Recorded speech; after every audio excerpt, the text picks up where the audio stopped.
Doctor గారు నమస్తే. నమస్కారం అండి. సార్, ఈ మధ్య కాలంలో చాలా మంది ఎన్ని ప్రయత్నాలు చేసినా బరువు తగ్గట్లేదు అని చెప్పి నెక్స్ట్ ఇమీడియట్గా ఇంజెక్షన్స్కి వెళ్తున్నారు. ఇందులో కొంత పెళ్లి చేసుకోవాలనుకునేవారు కానీ డిఫరెంట్గా అస్సలు బరువు తగ్గలేకపోతున్నాము, మా వల్ల కావట్లేదు అని ఆప్షన్కి వెళ్తున్నారు. సార్, దీనిపై మీ ఒపీనియన్ ఏంటి? జనాలకు అవేర్నెస్ ఇవ్వాలి అనుకుంటే కనుక ఈ ఇంజెక్షన్స్ గురించి ఏం చెప్తారు సార్? సో బరువు పెరగడం వల్ల వచ్చే ప్రాబ్లమ్స్ చాలా ఉన్నాయి. సో డైట్ అండ్ ఎక్సర్సైజ్ చేయండి, బరువు తగ్గండి అని మనం ఎంత చెప్పినా అది తిండి మార్చుకోవడం, ఎక్సర్సైజ్ చేయడం అనేది మనిషి చేయగల అతి కష్టమైన పనుల్లో ఈ రెండు ఉంటాయి. ఏంటి, మన బిహేవియర్ మార్చుకోవడం, మన ఆలోచన సరళి మార్చుకోవడం అనేది మనిషి వల్ల కాదు. మీరు ఎంత ట్రై చేసినా కొంత టైం చేయగలరు, కానీ జీవితాంతం అది అంటే అది బిజినెస్ కాదు. నా ఆరోగ్యం కోసం నేను డైట్ మార్చుకుంటున్నాను, ఆరోగ్యం కోసం ఎక్సర్సైజ్ చేస్తా అనేవాళ్ళు జీవితాన్ని చేయగలటం అనేది చాలా చాలా చాలా చాలా చాలా అరుదు. ఇప్పుడు మీరు ఫార్మర్ సినిమా యాక్టర్లు చూడండి, ఫార్మర్ స్పోర్ట్స్ స్టార్స్ని చూడండి, ఫార్మర్ అయిపోగానే మళ్ళీ లావికిపోతారు వాళ్ళు. ఆ కెమెరా ముందు ఉన్నంత వరకే, లేకపోతే వాళ్ళు ప్లే గ్రౌండ్లో ఉన్నంత వరకే వాళ్ళ ఫిట్నెస్, బయటకు వస్తే ఏముండదు మళ్ళీ. సో వాళ్ళు కూడా ఆఖరికి ఎక్కువ కాలం చేయలేకపోతున్నారు. అంటే ఏమిటి, డైట్ అండ్ ఎక్సర్సైజ్ కంటిన్యూస్గా చేయటం అనేది మానవుడి వల్ల కాదు. సో బరువు తగ్గడం మానవుడి వల్ల చేసే అతి ఇప్పుడు ఎవరెస్ట్ శిఖరం ఎక్కడం లాంటిది అనమాట అది. అవునా సార్? కానీ అదే జీవనానికి మంచి లైఫ్ స్టైల్కి అదే మెయిన్ ప్లస్ పాయింట్స్ కదా సార్. యాక్సెప్టెడ్. సో బరువు తగ్గడం నవల కాదు, కానీ హెల్త్కి అది మెయిన్ సూత్రము. సో ఏం చేయాలి, ఇంజక్షన్లు తీసుకోవాలి. అవునా సార్? కొత్తగా వచ్చాయి కాబట్టి. సో అతి కష్టమైనటువంటి మానవుని అలవాట్లు మార్చుకోవడం అది అంత కష్టం కాబట్టి, ప్లస్ ఇప్పుడు బరువు తగ్గుతారు, షుగర్ తగ్గుతుంది, బీపీ తగ్గుతుంది, కొలెస్ట్రాల్ తగ్గుతుంది, మూడు తగ్గితే హార్ట్ అటాక్లు తగ్గుతాయి. ఈ బరువు ఎక్కువడం వల్ల వచ్చేటటువంటి ఎముకల ప్రాబ్లమ్స్, మోకాళ్ళ ప్రాబ్లమ్స్ అవి పోతాయి. ఇప్పుడు మోకాళ్ళకి అరిగిపోయింది, మోకాళ్ళకి ఆపరేషన్ చేస్తాడు, ఈయన బరువు తగ్గరు, ఆపరేషన్ మళ్ళీ ఫెయిల్ అవుతుంది కదా. సో ఎన్నిసార్లు ఆపరేషన్లు చేయించుకుంటారు? సో బరువు తగ్గడం అనేది ప్రతి వయస్సులో దానికి ఒక ఇండికేషన్ ఉంటుంది. తక్కువ వయసులో ఉన్న వాళ్ళకి అపియరెన్స్ కోసం, ఆ తర్వాత వాళ్ళకి పాసిబ్లీ మళ్ళీ అపియరెన్స్ కోసం, ఒక 40 ఉన్న 50 ఉన్న వాళ్ళకి ఆరోగ్యం కోసం, 60 70 ఉన్న వాళ్ళకి కూడా వాళ్ళ ఫంక్షనాలిటీ కోసం, వాళ్ళ పనులు వాళ్ళు చేసుకోగలగడం కోసం. సో బరువు తగ్గడం అనేది అన్ని వయస్సు 70 తర్వాత తట్టకు వాళ్ళు తగ్గుతారు, బరువు తగ్గుతారా సార్? తగ్గిపోతారు. 75 తర్వాత బరువు అంతా తగ్గిపోతుంది, అంటే వీక్ అయిపోతారు, శరీరం వీక్ అయిపోతుంది, ఈజ్ నాన్ ఫంక్షనల్. అది అవాయిడ్ చేయాలంటే మీరు బరువు ముందు తక్కువ ఉంటే యూ కెన్ చెప్పినట్టుగా ఒక్కొక్క వయసులో ఒక్కొక్క ఇండికేషన్ ఉంది కదా. సో బరువు తగ్గడం మీ వల్ల కాదు అనేటటువంటిది మీరు ఎప్పుడైతే రియలైజ్ చేస్తారో అప్పుడు టాబ్లెట్లు ఇంజక్షన్ తీసుకుని తప్పు లేదు అని చెప్తున్నాను నేను. అంటే కొంతకాలం వాడచ్చు, కొన్నిసార్లు పర్మనెంట్గా కూడా వాడాల్సిన అవసరం పడవచ్చు. ఏం సైడ్ ఎఫెక్ట్స్, కాంప్లికేషన్స్ ఉండవి అంటారా సార్ ఫర్దర్గా? కానీ అప్పుడైతే అనిపించదు అమ్మయ్య బరువు తగ్గామనుకుంటాం, మళ్ళీ ఇమీడియట్గా కొన్ని సంవత్సరాల తర్వాత కొంత తర్వాత పెరుగుతూ ఉంటారు. అలా ఇంపాక్ట్స్ కానీ సైడ్ ఎఫెక్ట్స్ కానీ కాంప్లికేషన్స్ ఏమి ఉండవు అంటారా సార్? ఇది ఆపరేషన్ కాదు కదా. అప్పుడు అంటే ఆపరేషన్లో కూడా బేసికలీ బరువు తగ్గిన వెంటనే కొంతకాలం తర్వాత పెరుగుతారు. ఇన్ఫ్యాక్ట్ ఆపరేషన్ అయిన తర్వాత, బేరియాట్రిక్ ఆపరేషన్ అయిన తర్వాత 6 నెలల్లో 84% మంది ఫుల్గా వెయిట్ వచ్చేస్తారు.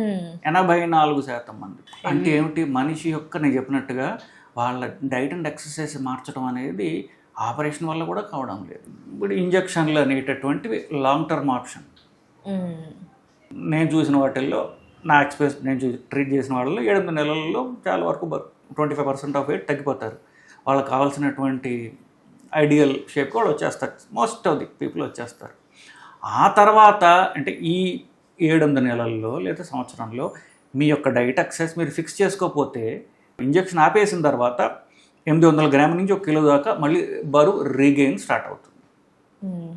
So finally it comes back to the same thing.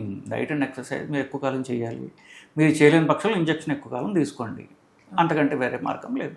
Yes sir. ఇంజెక్షన్స్కి వెళ్ళే విషయంలో ఎలాంటి జాగ్రత్తలు, అంటే ఇప్పుడు సోషల్ మీడియాలో చూస్తున్నాం, డిఫరెంట్ యాడ్స్ కూడా చూసి అలా ఒకరికి పడింది కదా, సెట్ అయింది కదా అని ఇంకొక క్యాండిడేట్స్ వెళ్ళడం ఇలాంటివి జరుగుతున్నాయి సార్.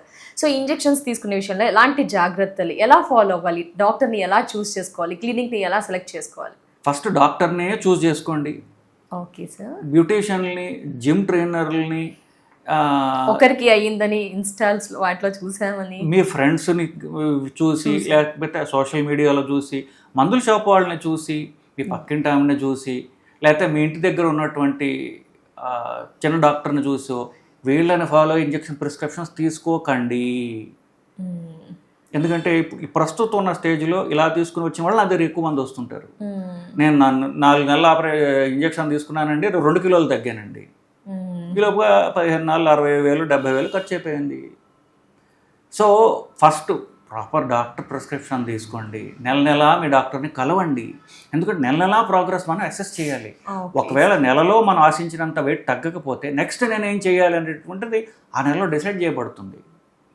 సో అది కూడా జరుగుతుంది. ప్రిస్క్రిప్షన్ తీసుకుంటారు, మాయమైపోతారు, 7 నెలల తర్వాత వస్తారు మధ్యలో వాళ్ళ దగ్గర తీసుకుంటారు, ఏమిటో రకరకాల పనులు చేస్తుంటారు వాళ్ళు. సో ఇంజెక్షన్ మొదలుపెట్టిన తర్వాత డాక్టర్ ఫాలో అప్ అనేటటువంటిది చాలా ముఖ్యం.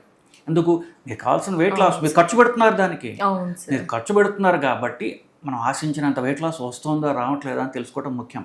దాన్ని టాలరేట్ చేస్తున్నారా లేదా, టాలరేట్ చేయకపోతే వాళ్ళు ఆపేయకుండా నేను ఎలాగ మందుని తీసుకునే విధంగా చేయాలి అనేది. ఇవన్నీ దీని గురించి తెలిసిన డాక్టర్ ఆధ్వర్యంలో జరిగితే ఇట్ విల్ బి సేఫర్.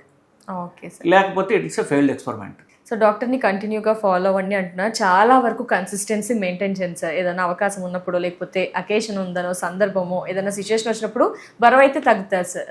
మళ్ళీ ఇమీడియట్గా ఆ కన్సిస్టెన్సీ మెయింటైన్ చేయరు కాబట్టి పుట్ ఆన్ అయిపోవడం అలా జరుగుతుంది. అది తప్పు అంటారా సార్? కంటిన్యూస్గా బరువును మెయింటైన్ చేయాలి అలాగే అంటారా సార్? మీకు కమిట్మెంట్ లేదు అంటారు. ఇంజెక్షన్స్ మొదలు పెట్టక ముందు ఇదే చెప్తాను అందరికి, మీకు తీవ్రమైన కోరిక లేదు అంటారు. మీకు నిజంగా బరువు తగ్గాలి అన్నట్టు కమిట్మెంట్ ఉన్నట్లయితే మనల్ని చేయరు కదా. అంటే ఎవరికి కమిట్మెంట్, డాక్టర్కి కాదు, మనకి కమిట్మెంట్ ఉండాలి. నేను తగ్గాలని తీవ్ర కోరిక 10 పనులు ఎందుకు చేస్తాను నేను? సింపుల్, ఏం లేదు, ఊరు వెళ్ళాను సార్, మందు ఆపేశాను. పెళ్ళికి వెళ్ళాను సార్, మందులు ఆపేశాను. అంటే ఎంత సిల్లీగా ఉంటుందండి. ఊరికి వెళ్తే పెళ్ళికి వస్తే నువ్వు ఇంజక్షన్ తీసుకునే వాళ్ళు పెళ్ళికి రావద్దంటారు వాళ్ళు ఏమన్నా? ఒక ఇంజక్షన్ తీసుకోవడానికి అంటే ఏమిటి, ఆపేయడానికి సాకులు వెతుకుతున్నాం మనము. సో మన కమిట్మెంట్ డాక్టర్ ఏం చేయగలడు? సో కమిట్మెంట్ ఆ కోరిక తగ్గాలని కోరిక తీవ్రంగా ఉండాలి, ఎండింగ్ వరకు ఉండాలి, మధ్యలో అలాంటి ఉన్నా నాకు తెలుసు. 2-3 అమ్మాయిలను చూశాను. Of course they are young girls.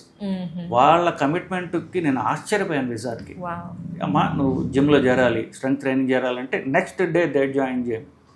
మీరు నెలకి రావాలంటే ఎగ్జాక్ట్లీ 1 month లేటర్ వస్తారు వాళ్ళు.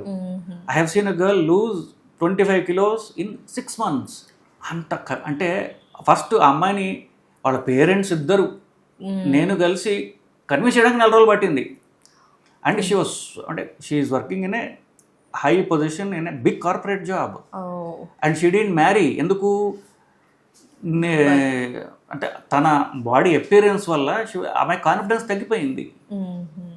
అలాంటి అమ్మాయి ఎంత మోటివేటెడ్గా తీసుకుందంటే you can't believe the transformation in her body, of course, but mind also. She become so confident now. She is wearing bright clothes, pants, t-shirts. తనకి తాను మీద అంటే she is an efficient women. First కొంచెం కాన్ఫిడెన్స్ ఇవ్వగలిగితే then she can really do the things which are needed. Sir ఇది బరువు తగ్గలే ఇదంతా injection discussion చేసుకున్నాం కదా సార్. అయితే ఈ మధ్య కొంచెం డిఫరెంట్గా వినిపిస్తున్నాయి. జిమ్, యోగా, ఏరోబిక్స్, సాల్సా ఇలా రకరకాలుగా వస్తున్నాయి. ఏది బెస్ట్ అని ఏమైనా సజెస్ట్ చేయగలుగుతారా సార్? ఏదైనా బాడీని బట్టి అంటారా, లేదు ఇదే చేయండి అని ఏమైనా సలహాలు ఇస్తారా సార్? సో మనం మొదలుపెట్టినప్పుడు ఏమనుకున్నాం, బరువు పెరగడానికి కారణం ఫ్యాట్, బరువు తగ్గడానికి ఫ్యాట్ కరగాలి. మీరు క్యాండిల్ చూసారా? ఎస్ సార్, కరుగుతుంది వెలిగించి. ఎలా కరుగుతుంది? వెలిగిస్తే కరుగుతుంది, మంట పెడితే కరుగుతుంది. దాని చేతులు ఇట్లా పెట్టుకుని ఇట్లా అన్న క్యాజువల్గా ఉఫ్ఫు నూరితే తగ్గదు కదా. ఫ్యాట్ కరగాలి, ఎస్పెషల్లీ అబ్డామినల్ ఫ్యాట్ కరగాలి అంటే మంట పెట్టాలి. మంట పెట్టేంత ఎక్సర్సైజ్ చేయాలి.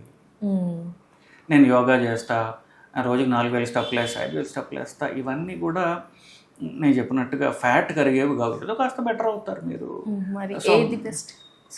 Real hard gym exercise or consistent running, అంటే రియల్ ఎక్సర్సైజ్ చేయండి. Okay sir. So running is okay. Running వల్ల ఫ్యాట్ కరుగుతారు, మజిల్ స్ట్రెంగ్త్ రాదు. మజిల్ స్ట్రెంగ్త్ రాదు, జిమ్కి వెళ్ళాలి. సో జిమ్కి వెళ్ళి అది ఒక హ్యాబిట్ లాగా చేసుకోండి. You work on strength or strength is the best actually. So అవి చేస్తేనే మీరు ఇప్పుడు దానికి కాన్సెప్ట్ ఏంటంటే మీకు ఎప్పుడైతే మజిల్ వచ్చిందో ఆ మజిలే ఫ్యాట్ను చూసుకుంటుంది. ఇంకా అవునా సార్? మజిల్ మీద మజిలే ఫ్యాట్ని కరిగిస్తుంది. కలిగిస్తుంది. సో ఫస్ట్ మజిల్ మీద ఫోకస్ చేయండి. మజిల్ మీద ఫోకస్ చేయాలి. Definitely sir. Thank you so much sir. అందరికీ ఉపయోగపడే ఇన్ఫర్మేషన్, వాల్యుబుల్ ఇన్ఫర్మేషన్ ఇచ్చినందుకు నమస్కారం.